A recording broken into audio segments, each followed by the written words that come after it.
everything changed. Butuh waktu puluhan tahun untuk membangun karir di Hollywood, tapi cuma butuh 1 malam dan 1 film buruk untuk menghancurkannya sampai ke akar. 7 film ini tidak hanya gagal di pasaran, tapi benar-benar membunuh karir aktor utamanya secara instan. Dan yang paling gila, nomor 1 bahkan dipecat agennya hanya dalam semalam setelah filmnya dirilis. What happened to this place? Number 7. I'm gonna be fine. Putting on a good show. Di awal tahun 2000-an, Ben Affleck adalah Golden Boy Hollywood. Setelah memenangkan Oscar lewat Good Will Hunting, studio langsung memasangkannya dengan Jennifer Lopez dalam film romantis kriminal Gigli demi memanfaatkan hubungan mereka yang sedang viral. Tapi semuanya berubah menjadi bencana.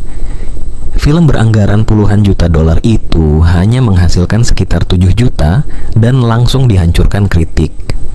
Bahkan Rolling Stone menyebut chemistry mereka terasa aktif secara negatif.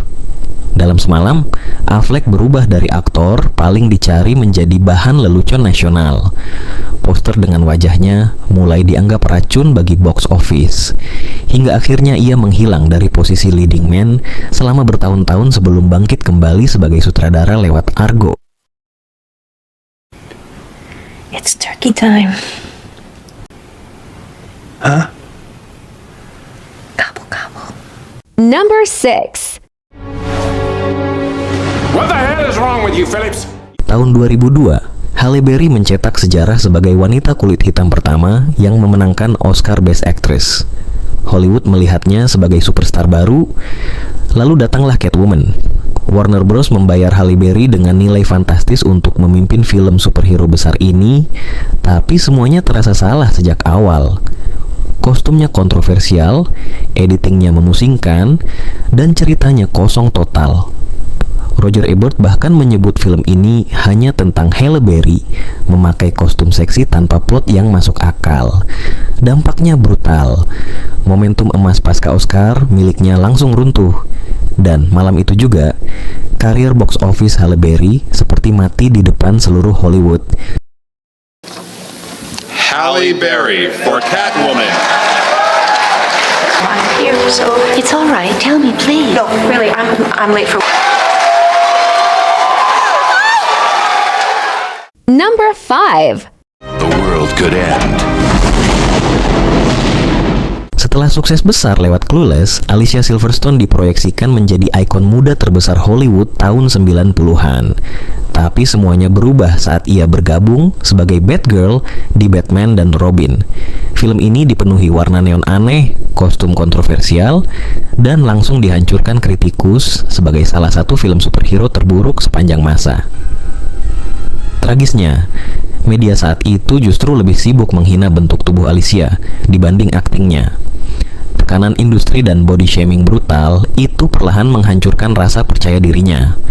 Proyek-proyek besar mulai dibatalkan, dan karir yang seharusnya melesat ke puncak justru terlempar keluar dari lingkaran utama Hollywood hanya karena satu film.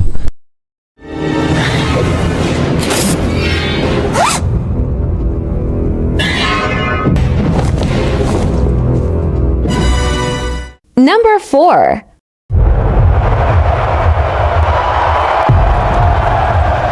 Tahun 2012 seharusnya menjadi awal lahirnya superstar baru Hollywood bernama Taylor Kitsch.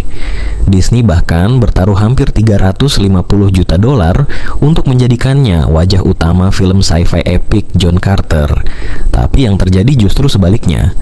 Strategi marketing yang kacau dan cerita yang membingungkan membuat film ini menjadi salah satu box office bomb terbesar sepanjang sejarah. Masalahnya, Hollywood tidak peduli siapa yang salah. Sebagai wajah utama film, seluruh kegagalan langsung ditimpakan ke pundaknya.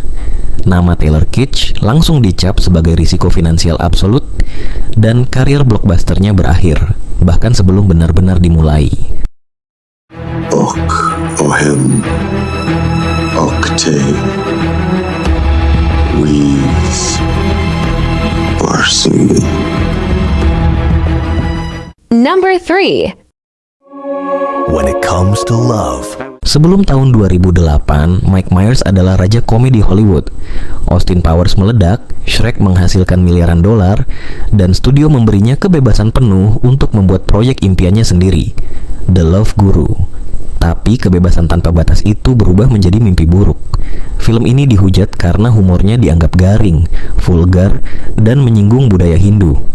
Dan sejak saat itu, Hollywood mulai percaya bahwa formula komedi Mike Myers sudah mati. Kendali kreatifnya dicabut, dan hingga hari ini, ia tidak pernah lagi dipercaya memimpin film komedi live action besar seperti dulu.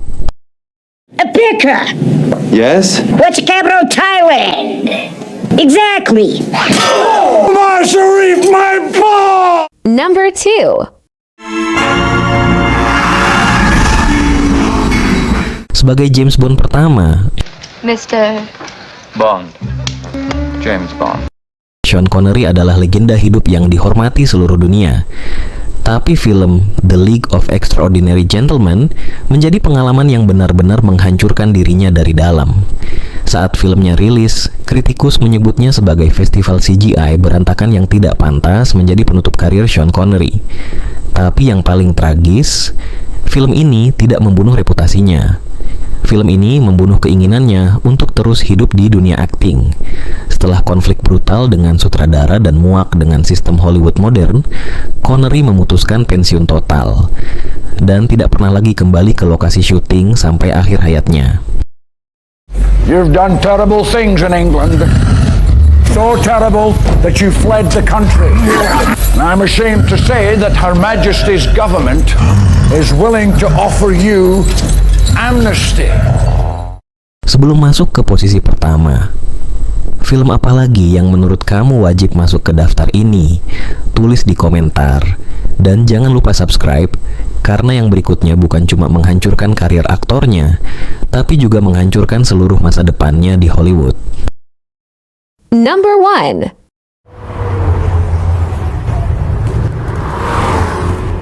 Inilah salah satu pembunuhan karir paling kejam dalam sejarah Hollywood. Elizabeth Berkley saat itu hanyalah aktris muda yang ingin lepas dari citra remaja serial TV Saved by the Bell.